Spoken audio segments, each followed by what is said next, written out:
Mapagpalang araw po, nakakalungkot naman na balita. Kuya Rab titigil na nga ba sa pag-vlog kay Dara? Yan po ang video na pag-uusapan natin ngayon mga kakalingap, at bago po tayo magsimula sa video na ito ay gusto ko lamang i-shoutout ang ating minamahal na mga viewers at supporters, at muli ay welcome back sa akin YouTube channel, at sa mga sumusuporta sa aking mga video maraming salamat po. Base po kasi sa akin agap na impormasyon ay bising-busy ngayon si Kuya Rab at Team Kalingap sa birthday ni Baby Rabay kung kaya hindi na muna nakakapag-vlog si Kuya Rab sa mga K-Angels. Kung baga sa mga beneficiary ng Team Kalingap, at ganun din naman ang K-Angels busy din sa rehearsal para sa birthday party ni Baby Rabay na naganap na nga kahapon.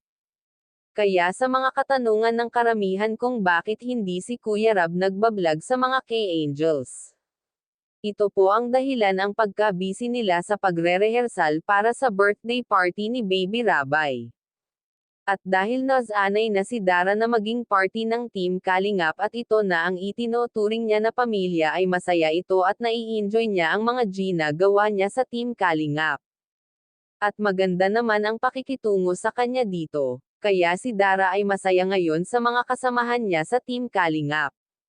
O dahil mabuti ang kalooban ni Dara at walang tinatago na masamang ugali totoo talaga ito sa sarili ay marami ang biyaya na dumarating sa kanya.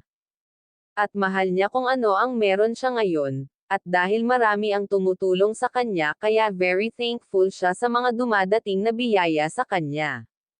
Grabe maalalahanin na mapagmahal pa ang ating chinitang Dara natin, kaya bilib si Kuya Rab kay Dara dahil sa angkin nitong kabaitan, kaya kung napadaan lamang ako sa wall nyo ay baka pwede paki-subscribe ng aking YouTube channel, at wag nga po pala natin kalilimutan suportahan ang ama ng ating kalingap na si Val Santos Matubang, at hanggang dito na lamang ang ating mixing reaction again maraming salamat sa panonood.